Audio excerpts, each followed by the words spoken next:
Hey guys, and welcome back.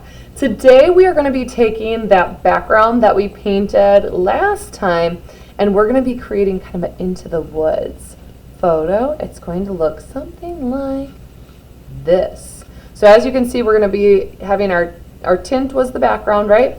And then we're going to be making our tone for the furthest back layer of hill and a tree. You can do 1 or 2 trees for each layer. Then we're going to be using our hue, and then we're going to mix our shade for the foreground. So go ahead and grab out your background.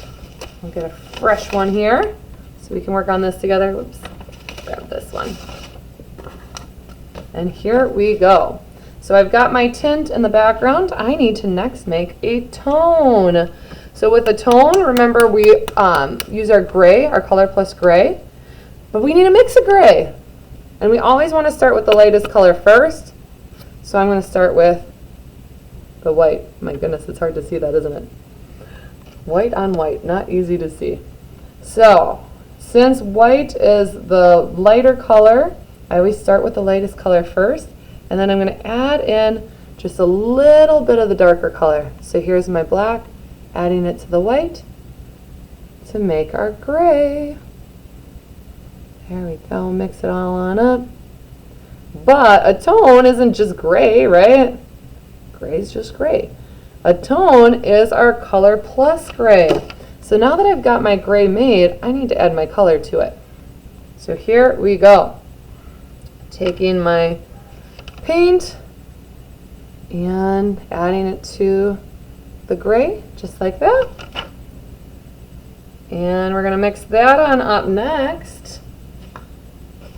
Here we go. Mix, mix, mix to make our tone.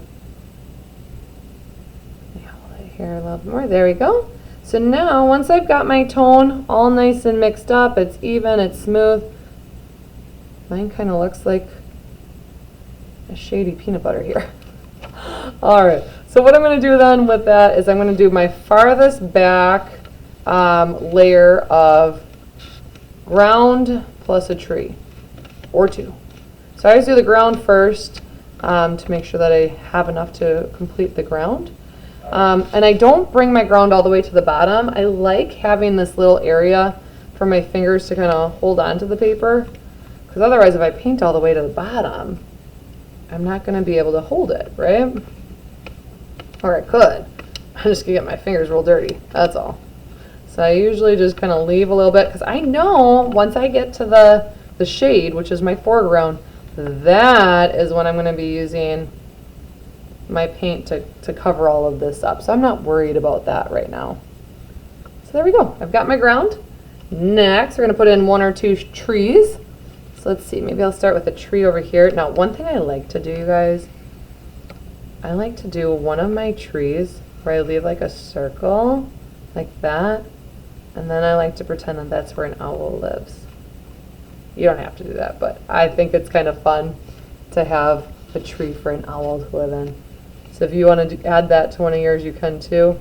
Otherwise, go ahead and just paint some trees in there. Here's one trunk of a tree, and we'll add some branches to it as well. Maybe there's a branch coming in down here, and it branches off like that. All right, you have fun adding branches to yours. You can add more than that or less than that. You can see there's not necessarily a right or wrong. This one maybe had a few more to it. But that is our first layer today. Layer number 2, and if you need to ever pause the video, rewind, you feel free to do that. But layer number 2 is going to be our hue. So remember that a hue is just another word for a color, which means we're just using it straight up as it came out of the tube, so we don't need to mix for this one. So here we go. Here's my hue. We put that right on in, whoop, just like that. Once again, no need to mix for this one because it's just the straight up hue, whatever color you chose for this particular project. That's what you're going to be using there. And here we go. Taking that. Now my paint is still a little bit wet, but we're going to go with it. It might mix ever so slightly. If you want to give yours a little more time to dry in between, you totally can. up to you. Move that out of the way a bit. And remember, we do the ground first. And I like to leave that little tiny bit at the bottom to allow me to hold on to the paper better. And just like before, once I've got the ground painted in with my hue, this is my middle ground, right? I am going to add in, where do I want to add it? I'm going to add it in the middle. Add in a tree. So start with that trunk. Maybe it kind of bends over like that. Maybe it was in like a storm or something, right? Who knows? Every tree looks so different. So that's the fun thing about this. There isn't necessarily a right or wrong way to make that look. Maybe it's got branches that are intertwining each other almost. If you want to get more detailed, you could grab a smaller paintbrush. Notice too, I'm not even worried if my branches overlap a little bit. They would, right? Like if you were looking at trees in a forest, there is going to definitely be some overlapping.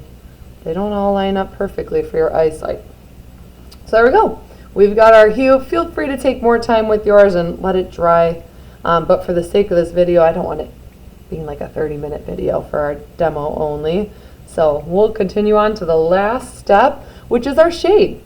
So our shade, we're going to be taking our color plus black as a reminder. And we always want to start with that lightest color first. So I'll add some more paint to where the hue was previously, because that was just the hue anyway. And now I'm going to add in just a little bit of black. Always start off with a tiny amount of the darker color. You can always add more in, but once it's mixed in, you cannot take it out.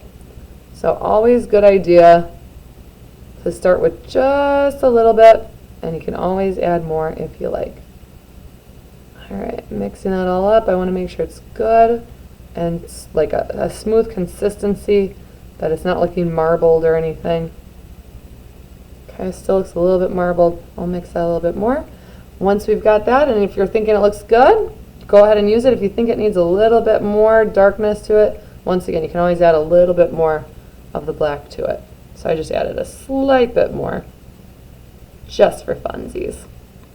All right, now that I've got my shade mixed up, I'm gonna go ahead and paint that foreground. So this is way in the front, and I'm still gonna leave this little space here. I'm gonna leave that there for me to hold on to. That is gonna be the last little section that I will paint.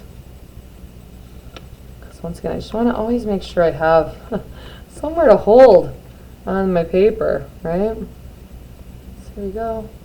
Foreground layer. And of course, we're gonna need some trees up here too, right?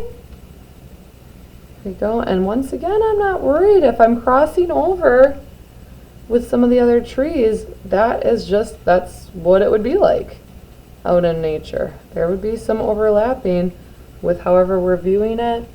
Those branches would cross over each other. So don't worry about that. Mine is kind of blending my hue with my shade because my hue wasn't quite dry yet, but as a reminder, you can give it more time as well. Once I've got that last tree done, and I could choose, maybe I want to do another one in the middle, maybe I want to have two in the foreground. Totally up to you. But once I've got that foreground, those trees done, I'm going to just make sure I finish it up the edge and the bottom ground of it by painting in that last little bit. I would definitely want to take more time with this, but for the demonstration purposes, we're looking to have something like that. And then this is what it might look like when it's done. Feel free to add in if you want to put in some little grass, or maybe there's an animal in the shadows. You could add that in too. Have fun with it, and I can't wait to see how these turn out. Make sure, if you're willing to share, go back on in to our slides and go to where it says the Hall of Frame. You can click on that, and you can share your artwork with me and your RVA family here. It's really simple. It takes just a few seconds. You're just going to come on in and find an open frame. Put your name down at the bottom. Claim your frame by putting in your name, right? And then it's as simple as going up to the top where it says insert image and select your camera, and you're just going to hold your picture up like this. It'll take the picture and it'll automatically put it right on into that slideshow, and you can adjust it as needed to make it look nice. So I can't wait to see how these turn out. I'll see you next time.